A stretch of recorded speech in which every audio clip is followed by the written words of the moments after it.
de ce sommet notre volonté de renforcer encore notre dispositif pour répondre aux besoins de nos alliés européens en tant que de besoin, comme cela sera le cas au niveau d'une brigade en Roumanie. Et donc, comme pour les autres alliés qui sont nations cadres pour les différents déploiements, la France a décidé de prendre cet engagement à l'égard de la Roumanie et de l'ensemble des alliés, ce que fait figurer également cette carte. Au-delà de cela, je veux ici rappeler que quand on parle de dissuasion de notre alliance, il ne faut jamais oublier sa composante nucléaire. L'Alliance Atlantique est aussi une alliance nucléaire avec des capacités et à ce titre, la France est évidemment un contributeur important compte tenu de notre statut d'État doté, de notre implication depuis le début de l'Alliance dans ce cadre. Mais nous le voyons bien, la guerre lancée par la Russie en Ukraine, c'est le retour de la guerre sur le sol européen, d'une guerre de haute intensité, mais impliquant une puissance dotée. C'est aussi pourquoi la crédibilité de l'OTAN dans ce contexte emporte également sa capacité nucléaire. La troisième décision structurante prise à l'occasion de ce sommet concerne l'adhésion de la Suède et de la Finlande à l'OTAN. J'ai dès le départ fermement soutenu ce choix souverain fait par deux de nos partenaires européens au terme de processus démocratiques. Cette décision permettra de renforcer leur sécurité face à la menace dans leur voisinage immédiat et permettra également d'apporter une contribution très significative au vu des capacités de ces deux partenaires à notre posture collective et notre sécurité européenne. Nous avons pu faire ce pas qui était très important à l'occasion de ce sommet. J'en avais discuté il y a quelques semaines avec le président Erdogan, que j'ai rencontré hier matin avant le début du sommet, et je me félicite que la Turquie ait finalement rejoint le consensus pour permettre de respecter le choix souverain de la Suède et de la Finlande. À cet égard, le fait que ces deux pays aient décidé, malgré leur histoire et leur tradition, de rejoindre notre alliance et que nous ayons pris cette décision est le message stratégique le plus clair qui soit à la Russie. Et la signature du fait que la guerre décidée par le président Poutine en Ukraine est une faute stratégique majeure, y compris pour lui-même. Il a réussi à ce que des États qui jusqu'alors étaient restés dans une posture parfois plus prudente ou plus en réserve à l'égard de l'Alliance, décident d'eux-mêmes de la rejoindre. Le résultat très clair du choix délibéré, unilatéral de la Russie de lancer une guerre aura été le renforcement de l'Alliance et le renforcement entre-européen au sein de cette alliance. Nous avons ce matin eu l'occasion d'échanger sur les menaces et défis auxquels nous sommes tous confrontés, en particulier le terrorisme, et sur la nécessité de respecter les intérêts de sécurité de chacun des alliés dans les décisions stratégiques que nous prenons, les exigences que nous portons, les responsabilités qui sont les nôtres, ainsi que le socle de valeurs et de règles sur lesquelles repose l'Alliance Atlantique. Nous avons parfois eu des discussions franches par le passé, en particulier avec la Turquie, sur ces sujets. Nous les poursuivons parce qu'une alliance est faite pour cela. Et je suis attaché à la cohésion comme à la cohérence des décisions et des actions qui sont les nôtres. Mais j'ai pu ce matin rappeler également, d'une part, qu'il ne revient pas à l'OTAN de définir ce qu'est une action terroriste, d'autre part que la lutte contre le terrorisme nous avait impliqués, continue de nous impliquer au Levant et dans la zone irako-syrienne où nous avons les premières victoires contre un califat territorial. La bataille contre Daesh et tous les groupes terroristes demeure une priorité, notre priorité, et d'autre part que la bataille contre le terrorisme au Sahel, dans le golfe de Guinée, dans la région du lac Tchad, également dans la région du Mozambique, demeure une priorité pour la France et pour les alliés. Et qu'en la matière, il ne faut en aucun cas relâcher nos efforts, mais continuer d'appuyer les États de la région qui prennent leurs responsabilités. C'est d'ailleurs donné lieu, comme vous le savez, à des choix de réorientation de notre dispositif. Je pourrais y revenir si vous le souhaitez dans le cadre des questions. La quatrième décision que nous avons actée, et je l'évoquais, l'adoption du nouveau concept stratégique de l'Alliance. Ce concept, qui est un document fondamental pour une alliance militaire comme l'OTAN, prend acte d'un nouvel environnement de sécurité créée par l'agression de la Russie contre l'Ukraine. Il consacre également la coopération structurante entre l'Union européenne et l'OTAN, sur laquelle je veux ici revenir. Nous connaissons tous les débats souvent très vifs qui ont eu lieu dans cette enceinte sur la concurrence entre le renforcement de l'autonomie stratégique européenne et l'Alliance Atlantique. Les faits viennent de démontrer que ces débats étaient parfois trop passionnés, en tout cas sont devenus moins utiles que naguère. La réalité, c'est que l'Europe a pris ses responsabilités face à la guerre, en adoptant des sanctions massives, en apportant un soutien économique, humanitaire et militaire décisif à l'Ukraine, en ouvrant la porte de la famille européenne par l'octroi du statut de candidat à l'adhésion qui est venu apporter une pierre à l'édifice futur de sécurité européenne dans laquelle les Européens prendront toute leur part. Et la réalité, c'est que le renforcement est nécessaire pour notre sécurité collective, comme l'est la fiabilité de l'engagement américain et canadien à l'égard des alliés européens. Nous avons fait la démonstration ces dernières semaines du renforcement mutuel de cette autonomie stratégique européenne et de l'Alliance Atlantique. Les bouleversements que nous vivons transforment les réalités stratégiques, accélèrent, nous voyons, les temps de décision et confirment la nécessité d'une défense et d'une souveraineté européenne renforcée, coopérant avec l'Alliance Atlantique dont elle renforce la sécurité. Les échanges que nous avons pu avoir hier soir, grâce au travail de Pedro Sanchez, que je veux tout particulièrement remercier pour cela, ont permis de démontrer la cohérence entre l'Alliance Atlantique et l'ensemble des Européens, qu'ils soient membres ou non de cette alliance. Et la discussion était à cet égard largement inédite. Le concept stratégique consacre donc ce partenariat, et ce dans la droite ligne des orientations que nous avions actées avec le président Biden il y a quelques mois à Rome, en octobre dernier. Il permet aussi de tenir compte du rapprochement entre la Russie et la Chine à la faveur de la guerre, ainsi que des défis pour notre propre sécurité, que ce partenariat ne fait que renforcer. Et c'est l'autre aspect sur lequel je veux ici insister. Nous avons eu de longs débats pour évoquer le sujet de la Chine. Nous étions revenus sur ce point-là il y a quelques semaines ensemble à Bruxelles.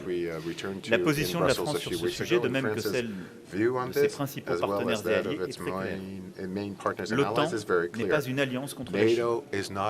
Elle est une alliance pour la paix et la défense collective dans l'espace géographique euro-atlantique.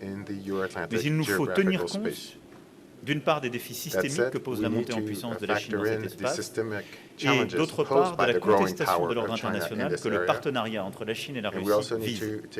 C'est le sens même du concept stratégique que nous avons adopté. C'est également le sens des partenariats que nous bâtissons dans l'Indo-Pacifique, au travers, là aussi, d'une stratégie que la France, dès le printemps 2018, puis l'Union européenne dans la foulée 2 ans plus tard, et la cohérence nos propos ici, de notre position, de ce qui a été porté dans le cadre de ce nouveau concept, se trouve être en continuité complète avec notre stratégie Indo-Pacifique. Il y a un défi chinois, mais il n'y a pas une alliance qui veut s'opposer, qui cherche un nouvel allié. J'ai pu m'entretenir à l'occasion de ce sommet avec la première ministre de Nouvelle-Zélande, le président de la Corée du Sud. J'ai eu de nombreux échanges également en marge du G7, comme ici des entretiens avec le Premier ministre japonais. Et je recevrai demain à Paris le nouveau Premier ministre australien pour poursuivre le renforcement de la stratégie de la France et de l'Europe dans la région, au service de la paix, du respect du droit, du développement et de la protection de l'environnement.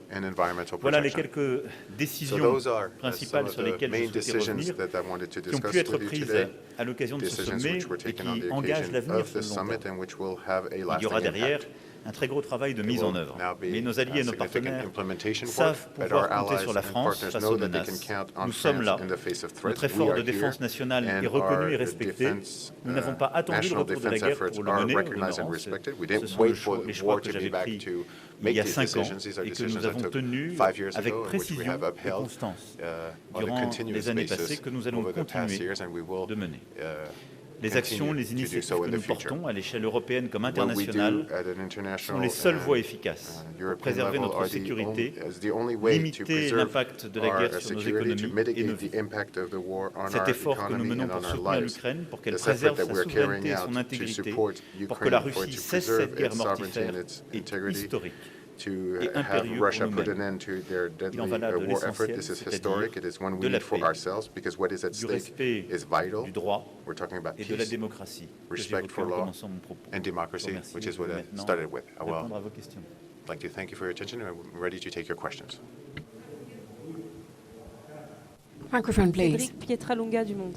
Cédric Pietralonga, Le question, Monde. le secrétaire Mr. général a affirmé President, vous-même à Secretary l'instant General, que like l'OTAN you soutiendrait said l'Ukraine just a le temps minute ago, nécessaire sur ce NATO terme. said Pensez-vous qu'un tel it soutien would sans limite de temps support est possible, Ukraine voire souhaitable, as long compte as tenu it de is l'effet que cela necessary? Do you représente en think matière that it is militaire mais feasible aussi given économique, the military avec as le well, risque the de spirale economic inflationniste de récession que cela comporte en consequences Europe? with the Merci. risk of inflation and recession back in Europe? Je l'ai dit, le défi qui est le nôtre, Like I said, the c'est challenge que nous which ne is ours pouvons is that we cannot pas céder et que nous ne faisons pas la guerre. give in and that we are not Et que donc, waging depuis le war. premier jour, nous So from agissons day dans one, une grammaire que we've nous avons been, ainsi posée. acting Céder ou in accepter, c'est en quelque accordance sorte with the abandonner following nos rules. principes, Giving in or acter accepting agreeing would le be retour de la guerre sur le sol européen et acter qu'il ignoring our puisse y avoir principles. des ajustements de frontières par la force. and it would C'est pour be nous inacceptable. accepting that the borders C'est can be pourquoi le revisited combat de by l'Ukraine, force. This is the même reason. si This is l'Ukraine n'est pas unacceptable. membre de This is the l'OTAN, et reason le why, even nôtre, though Ukraine is not a c'est un member of combat pour nos NATO, valeurs, this is pour les principes our qui fight sont for our principes de values, démocratie for our principles, européenne, des those of the European démocraties democracies, de l'Alliance, those of the et qui democracies sont au of cœur, the je le disais, alliance, du and droit which are at the international. heart of C'est international pourquoi law. This is la the reason Russie why ne peut Russia ni ne doit gagner cette guerre. cannot and must not Et que nous win this war. continuerons par And les we sanctions will, qui sont les nôtres. through the Je le rappelle, sanctions which are l'Union européenne a ours, déjà pris and let 6 me trains de remind you sanctions. that the European Union première ayant already été prise adopted 2 jours après 6 le début le trains lancement of de sanctions, l'agression, including que nous immediately continuerons les after sanctions et que nous the beginning of the continuerons aussi aggression. longtemps que We will nécessaire continue le with the soutien sanctions and will budgétaire, continue to financier, support humanitaire, fiscally, sur le sol ukrainien comme sur financially, notre from sol, par a l'accueil des humanitarian réfugiés, point of view, et either in militaire. Ukraine or Il ne by doit y avoir accepting aucun doute refugees sur ce in all sujet. countries. As well, Ensuite, we will il nous also appartient de maintain the prendre les military décisions support. There is no doubt whatsoever in les this nôtres respect. Then we have pour to take our own decisions atténuer les in order to conséquences directes et mitigate the indirectes direct as well as indirect consequences situation. of this situation. en rappelant toujours une chose, And let me c'est que les conséquences remind énergétiques, you of something alimentaires, else. The consequences, les autres qui viendraient derrière, energy consequences or ne sont pas le on fruit food de nos security, décisions, these are not de the ce soutien, de consequences nos of our sanctions, decisions guerre or, choisie par la our Russie. sanctions, but these are the consequences of faire, the war nous avons pris chosen d'abord by des mesures Russia. nationales To that effect, pour we first protéger took a nos number populations, of domestic nos measures to entreprises, protect our de la montée des citizens, prix. our La France l'a fait businesses from the très rise tôt. in prices, Nous avons and eu des France has approches been doing qui it from a very sont progressivement early harmonisées. stage. Nous devons and agir we've been davantage en européen. harmonizing, Avoir our une stratégie européenne, nous actions. l'avons We need a acté European il y a 2 conseils de strategy, cela, as d'achat commun de gaz recognized, pour two, pouvoir sortir de la dépendance au gaz russe. meetings of the Nous European avons Council décidé de ago sortir in ensemble de la order to dépendance au pétrole russe. phase out Cette décision our a été prise. dependency on Donc, c'est la Russian mise en œuvre energy, maintenant de cette stratégie. on oil, Il nous coming faut from ensemble Russia in réformer particular. en européen So le we're now marché de implementing this l'électricité qui joint permettra strategy. We also need de réduire to l'impact reform energy gaz market in Europe to son reduce the évolution sur les prix impact de of notre the price of gas Et puis, on the nous price en of our avons lancé electricity. les prémices lors And du then G7. Nous devons we agir began working at the tous G7 réunis, la communauté all internationale, together, the international pour pouvoir community, in limiter order les prix du to pétrole et du gaz. be in a position Et to donc avoir une alliance d'acheteurs reduce the price of pour gas and permettre oil. So d'abord très we vite, need an et était proposé alliance par les of Américains de purchasers. mettre en œuvre And the United ce States plafond sur quickly le pétrole et le suggested gaz to russe, cap mais the price of progressivement Russian par des oil and gas, stratégies but d'orientation des step by prix step and by et working d'incitation de la on the production, prices and working on pouvoir production baisser as well. les prix. But, Pour thanks ce to qui est de la incentive situation measures, we alimentaire, need to reduce the nous prices. soutenons avec Now, to the force et food constance l'initiative security prise par le situation, secrétaire we général strongly des support Nations the Unies, qui à initiative court terme est taken la plus importante, by the pour Secretary General sortir of the United justement Nations. les It volumes is de céréales in the qui sont short prises au run the piège de most la guerre important à one Odessa. because we need Nous avons to déjà, ces to dernières semaines, export the amélioré grain locked notre in efficacité collective en Ukraine, sortant in Odessa. davantage de céréales Through par la voie Odessa. And we've ferroviaire et been fluviale working already via la Roumanie et la on Moldavie. on Et donc, train and continuerons, mais ça n'est waterway pas suffisant. solutions Nous devons through continuer Romania de and trouver des Moldova, solutions additionnelles. Et but this puis, is not comme vous le sufficient, savez, so je we l'ai need annoncé to find d'ailleurs some en additional marge solutions. And like I du said, dernier in sommet the de l'OTAN, margins of the réunion latest exceptionnelle que nous avions tenue il y a quelques semaines, exceptional meeting of NATO nous a few avons weeks pris ago, together with Senegal, French presidency of the Council of the European Union, and the Senegalese presidency of the African Union. We took together the Farm Initiative to deal with the challenge of food security. The G7 worked on it, the G20 will be a major step, and we're working already with the World Food Programme and FAO, and in order to help those countries that are more dependent, reliable on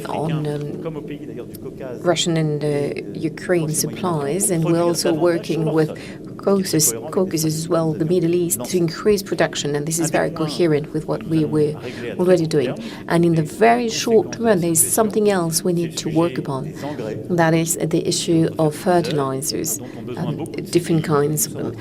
These are necessary for many countries, and we are working on a technical response, in particular with FAO and the United Nations, in order either to facilitate some substitutes, some alternative solutions, or to enable these countries, be they country of the G20 or the African Union, to receive these fertilizers. So yes, the effort will continue as long as necessary, and yes, we need to provide a number of answers. They request international cooperation to face the consequences of the war. Question from BFM TV, Elsa Bertolome. Bonjour, Monsieur le Président. Vous avez fait mention tout à Good l'heure afternoon, sir. You mentioned the strengthening of NATO's posture. Could you tell us a bit more about providing figures regarding France's contribution to it? Next, you will this evening go back to Paris. You've been on the road for a week. You will be dealing with the new government. Are you likely to appoint a new government before Wednesday? And you think Damien Abad, who is being accused of rape, should still be a member of the French government? Next, regarding the emergency situation in terms of food security, the economic situation, as well as the health situation of COVID-19, some are blaming you for not taking initiatives. Is it? Shouldn't you act as a matter of emergency? Yes, I believe it is urgent to act. But it is normal as well that our actions take into account the choices made by our citizens. And the government, just like the previous one, has been taking some very structuring decisions on health issues, on purchasing power as well, and we will continue to do so. As to what is requires decisions to be taken by the legislation. Of course, we need to wait until the Parliament is fully operational. You mentioned a series of topics, and I'm dealing with each and every one of them as the time comes. Regarding the strengthening of NATO on the eastern flank, you can see it on the map. We decided to keep in Estonia, first of all, together with the EFB scheme. We decided to stay in Estonia. We also decided to contribute to Sky police initiatives. In the very short run, we are also able to strengthen our presence, as shown in June, between France and Estonia. So we always give priority to the possibility of projecting our capacities within the EFB scheme, and in addition, we've brought some extra responsiveness.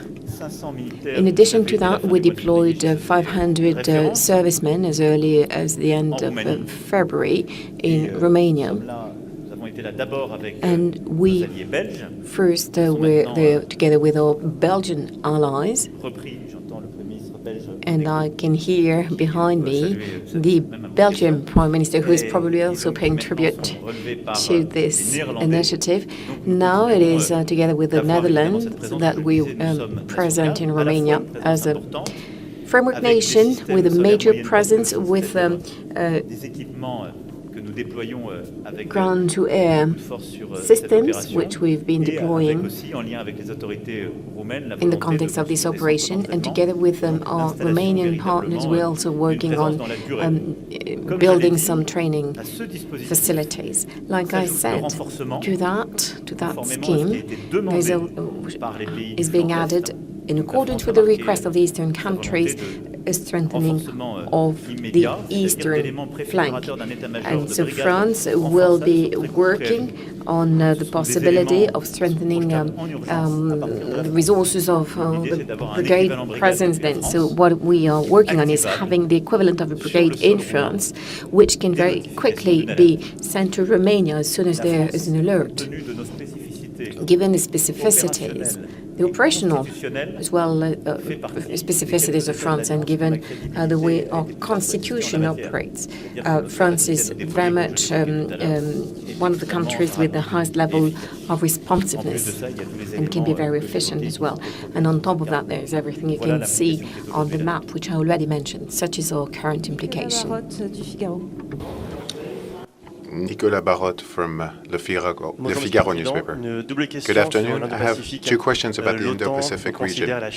NATO says that China is a systemic challenge. Now, what does this mean in practical terms for the alliance? What role must the alliance play in order to counter the influence of China and perhaps prevent a growing proximity between Russia and China? And then, with regards to Australia, do you have joint projects that you will be sharing with him in order to overcome what took place last year?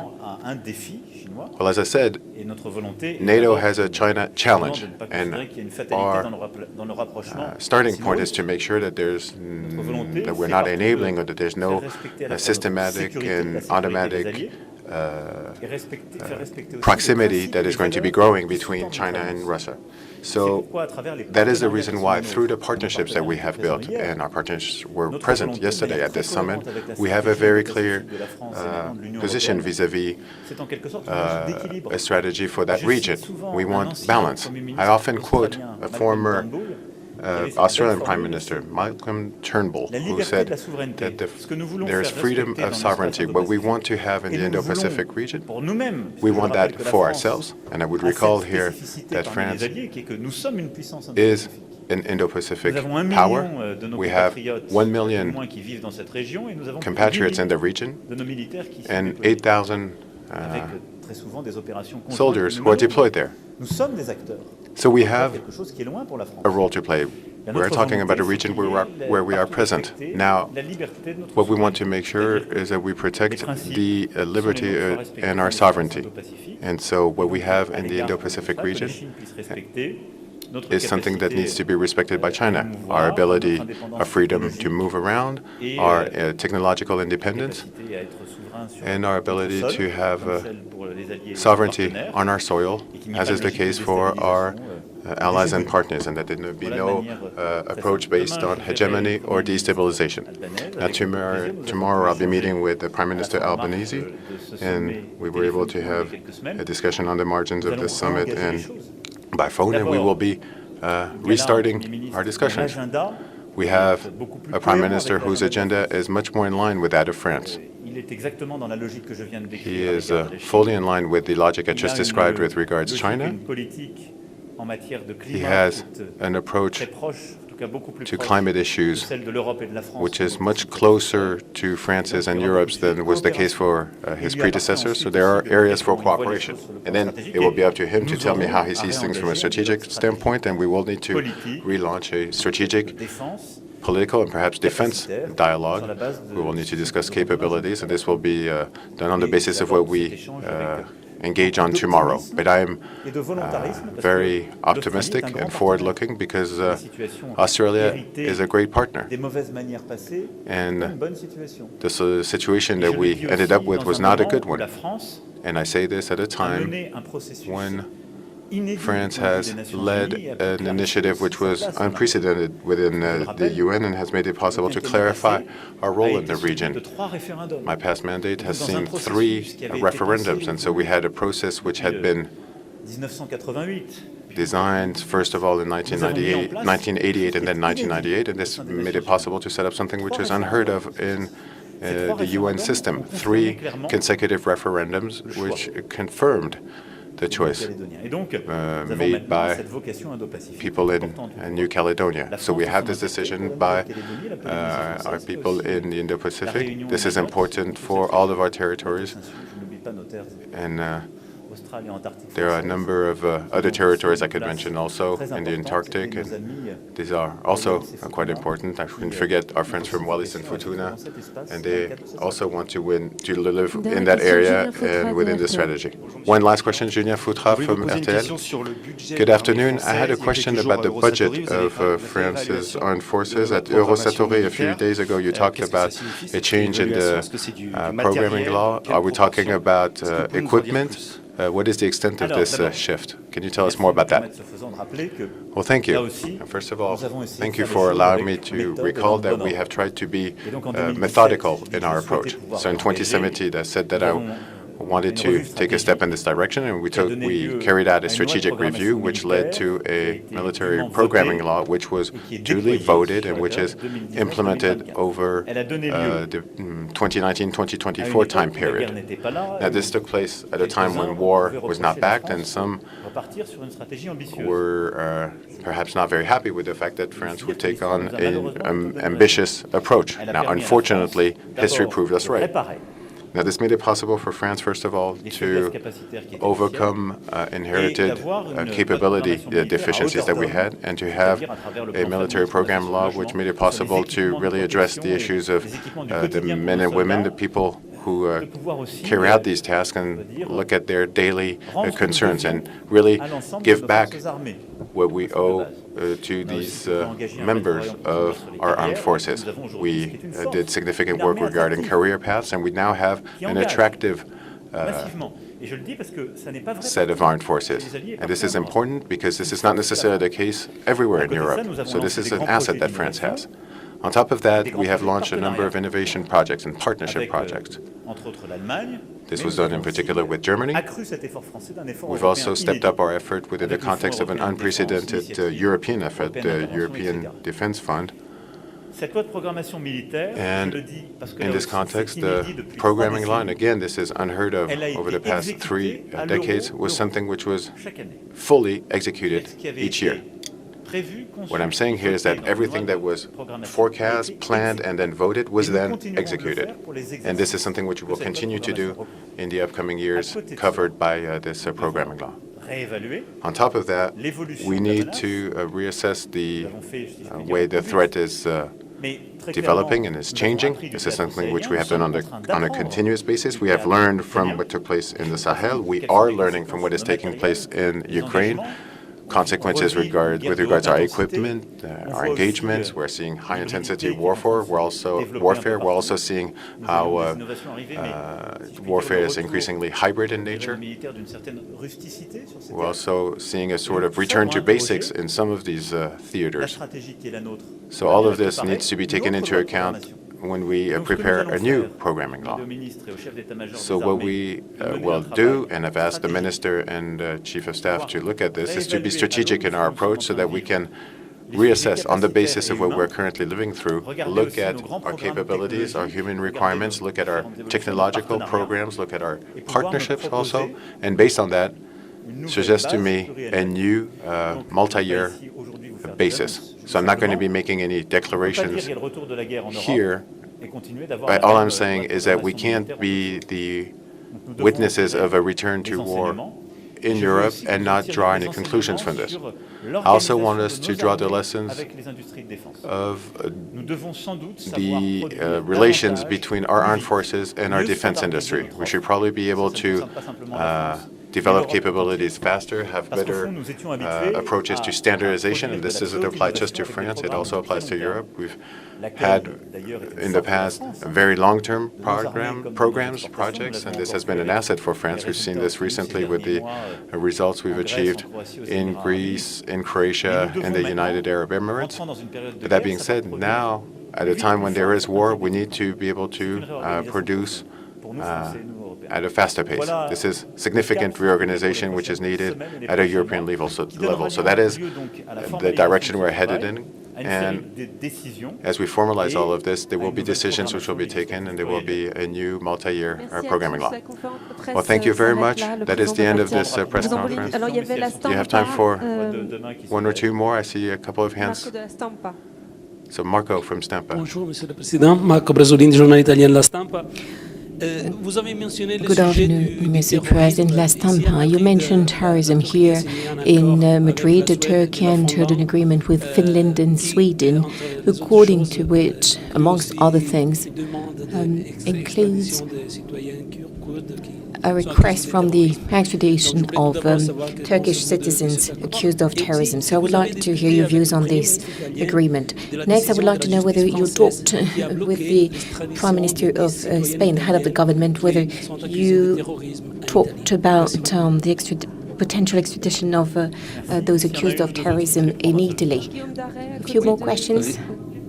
Richard Verly du quotidien suisse Blick. Monsieur le Président, Richard Verly, Blick, Sweden newspaper. Mr. President, further to the decision taken by Sweden and Finland, can one be neutral and European now? Mr. President, you talked about the fight against inflation arising out of the Ukrainian crisis. This morning, your Minister for the Economy said that the companies and that the major groups that benefit from it should do more. What would you have to say to those who are calling for an extra tax on these super profits? Mr. President, to continue on the issue of visas, you're going back to Paris tonight. When will you reveal the government Born 2, Elizabeth Born 2? CNews. CNews. Mr. President, the Russian army withdrew from the Snake Island, and some are saying that this is due to the Caesar cannons. Is it something we should rejoice about? It is an information that comes from the Ukrainian army. Could you present yourself, please? Monsieur le President, excuse the question in English from NBC News. Is there any difference between Paris and Washington over how to address President Putin, over whether to negotiate? Merci beaucoup. Par courtoisie. J'ai déjà répondu sur la France, donc les deux questions qui étaient sur l'actualité française. The two questions regarding the situation in France, I will not comment further. I'm not here to comment what the ministers are saying in Paris or to make an announcement regarding what is to be done in France. Regarding terrorism, first of all, I'm very pleased that an agreement was reached that on a unanimous and consensual basis we can say yes to both countries willing to join us, Sweden and Finland. Next, it is not for NATO to say what is terrorism, what is not terrorism. It is not within the competences of NATO, so this is a bilateral issue. That being said, I believe I know how the rule of law works in Sweden and Finland, these two European countries that are friends and of us and sign up to the same treaties, and they as well protect those who were granted asylum. So they will operate in compliance with the rule of law. I said next that I would support the request by the Italian government, and in this respect I would like to remind you of the French doctrine. France only refused to extradite people who had no blood on their hands, but those individuals have. So to respect the families and the Italian nation, these people shall be extradited. I haven't seen the written decision, but in the coming hours we shall see where there is an ultimate appeal to the French Court of Cassation. So at the moment there is nothing else I can tell you, but for the fact that the French government was willing to cooperate with the Italian government. This is in coherence with what we've always been doing, and I told you the reasons for it. And now it's in the hands of the justice system on a legal basis. Next, I believe that we can still be European and neutral. Austria, for example, probably amongst others. So yes, there are some traditions, political, historical, military traditions that still make it possible. That being said, there was a surge in particular in Eastern and Northern Europe, considering the threat represented by Russia. So I therefore believe that the choice made by Finland and Sweden is an illustration of that. That being said, given the opportunity you're giving me, please allow me to mention Denmark.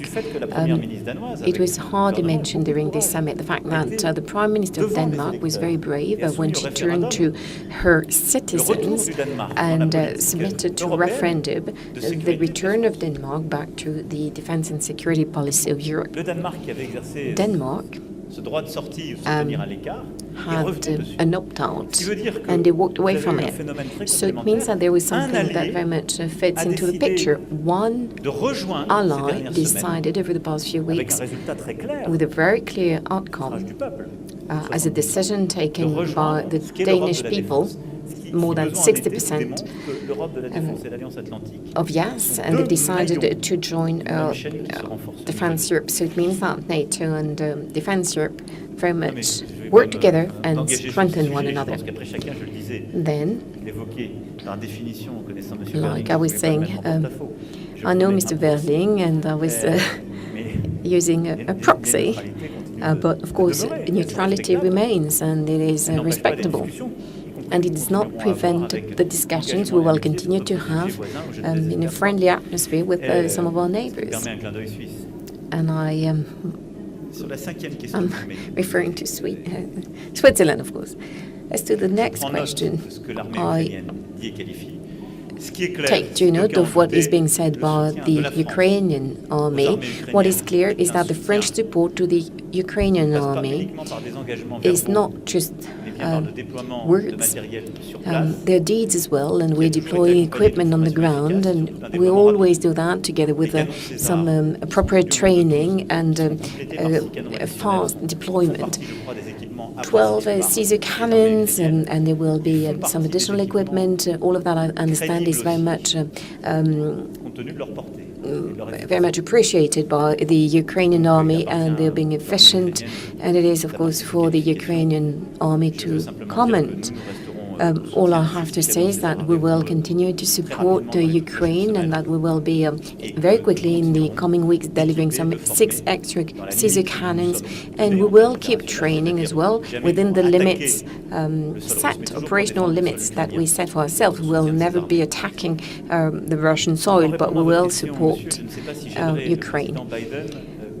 Next, sir, I do not know whether my answer could be of assistance to President Biden, so I'm not sure how much I can tell. But if I refer to what President Biden said within the G7 on the occasion of this NATO summit, and given what I've been reading in the New York Times, if I remember well as well, I understand, I believe there is a genuine convergence of views as to what this war is about and the stance we should have. Next, and it is only normal, we did not always have the same level of discussions with the Russian president, and I stand by that. I always had these discussions, held these discussions in transparency, in coordination, first of all, with President Zelensky, and then with all of my European partners and our allies. And every time the situation so requires, I do not exclude doing it, because I believe it is a matter of responsibility for France, and also because when it is a matter of urgency or in the short-term issues, humanitarian, something else, when the discussions can be useful, there we should talk to them. And next, at some point in time, when the choice is made by Ukraine, and when it is necessary, depending on the situation, to re-engage a dialogue, we'll be doing it with the Europeans. That's all I can say.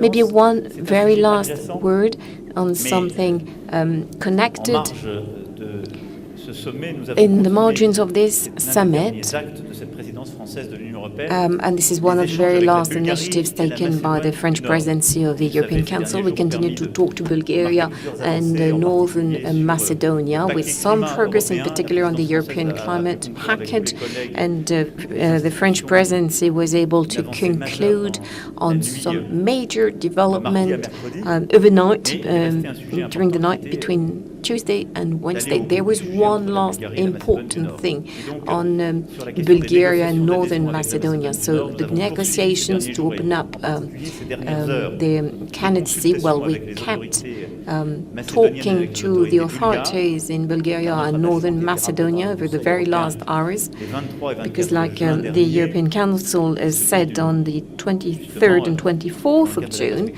we're very much working in order to be able to open up on the first chapter for both Northern Macedonia and Bulgaria.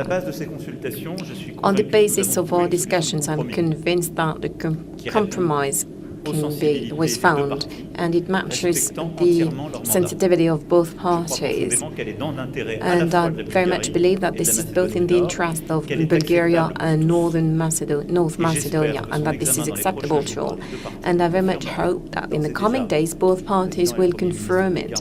Already, the President and the Prime Minister of Bulgaria confirmed that they were in agreement with this French proposal or initiative, and there will be some further discussions in the coming days in Skopje. This would bring about security, predictability, and the ensurance that the past can be overcome. This is very much the trademark of the European spirit, and I very much hope that this will enable us to work and begin in concreto to work on the European future. Thank you very much.